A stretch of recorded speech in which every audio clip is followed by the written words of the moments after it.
Joining me now is a man not known for sitting on the fence. He passionately opposed the invasion of Iraq, and now he feels that Hezbollah is justified in attacking Israel. The Respect MP for Bethnal Green is in our central London studio. A very good evening, good morning rather, to you, Mr. Galloway. How do you justify your support for Hezbollah and its leader, Sheikh Hassan Nasrallah? A preposterous way to introduce an item, and what a preposterous first question. 24 years ago, on the day my daughter was born, and I've just celebrated her 24th birthday, I had to dash to the maternity hospital to see her given birth from a mass demonstration in London against the Israeli invasion and occupation of Lebanon. Israel has been invading and occupying Lebanon all of my 24-year-old daughter's life. The Hezbollah are a part of the Lebanese national resistance who are trying to drive, having successfully driven most Israelis from their land in 2000, Israel from the rest of their land, and to get back those thousands of Lebanese prisoners who were kidnapped by Israel under the terms of their illegal occupation of Lebanon.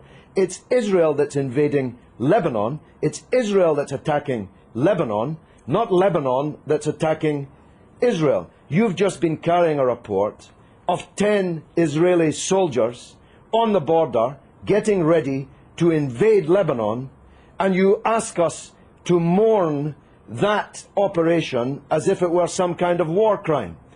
Israel is invading Lebanon and has killed 30 times more Lebanese civilians than have died in Israel. So it's you who should be justifying the evident bias which is written on every line on your face and is in every nuance of your voice and is loaded in every question that you ask. Right. You put your finger on the button, though, didn't you, when you said that Hezbollah was set up back in the 1980s in order to remove every Israeli soldier from Lebanese soil. As you said, it achieved that in 2000. No, it didn't. This is a setback. No, it didn't. It didn't. This is a key point that you're concealing from your viewers. Israel was forced out of most of the south of Lebanon in 2000. It still occupies a part of Lebanon since 2000. The Shebaa Farms area, which is subject to this latest UN draft resolution. Thousands of Lebanese prisoners have been kidnapped by Israel. Hezbollah I spoke just a moment ago to the Israeli Foreign Ministry spokesman who said that the 3 Lebanese who have been captured, perhaps you'd like to use that word, have been before a judge These are and not been the through prisoners. a court of law. Oh, please, have a slightly longer memory than 4 weeks. I'm talking about the thousands of prisoners taken during the 18 years of Israeli occupation, illegal occupation of South Lebanon. These are the prisoners that have to be released in exchange for the Israeli soldiers that were captured at the beginning of this wave of the crisis.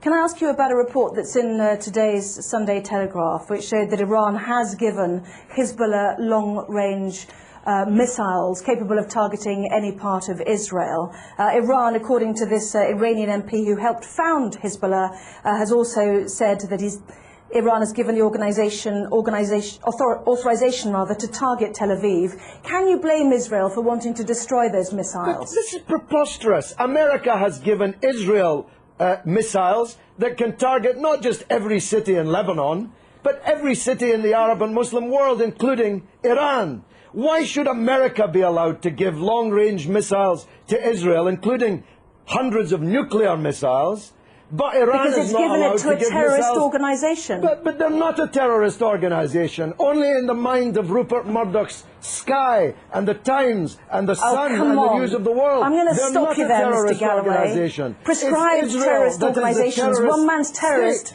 is another man's freedom fighter. We know that perfectly well. In most people's eyes, they are deemed to be. They had a choice, didn't they? Let's understand this. They had a choice, like the IRA. To take on politics.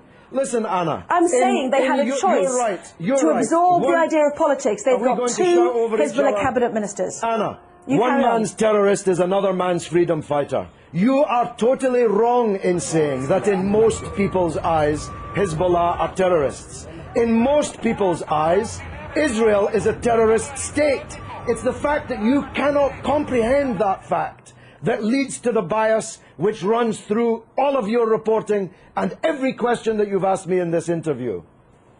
Can I ask you one question? I was relating to the IRA and Sinn Féin. They have decided to embrace politics. Hezbollah had the chance to embrace politics. They've already got two cabinet ministers. They're well respected in the south. In politics. They are. That's what I'm saying. People of the south if you of listen to Lebanon. me, I'm saying they've got two cabinet ministers already. They had a chance to do that. Why did they need to capture and kill Israeli soldiers on the border? Surely that sets back their ambitions to be a political force inside a democratic Lebanon. Look, because Israel occupies their country and holds thousands of their compatriots as kidnapped hostages in their dungeons. It's really very simple, except if you think only in a clock that goes back 4 weeks. If you know, and you're old enough to know better, that the origins of this conflict are not 4 weeks or 4 years or 14 years, but are decades old. You want people to think that the crisis started when the clock started ticking on Sky News. No, I don't. I don't the people in Lebanon I want to know ask you differently. I want to ask you one final question. Do you think that the 4 weeks that we've seen, as you mentioned, the 26 days of this crisis, has set back Hezbollah's ambitions? Not only are Israeli soldiers now over the border. Let me finish. Would you mind letting me finish, please? Not only are Israeli soldiers over the border in sizable numbers, but also there claims to be a good political organisation to help a democratic Lebanese government with the Syrians who've also now left an independent state. That has also come to blows as well. What a silly question. What a silly person you are. Hezbollah is winning the war. You can see it on the other half of the screen.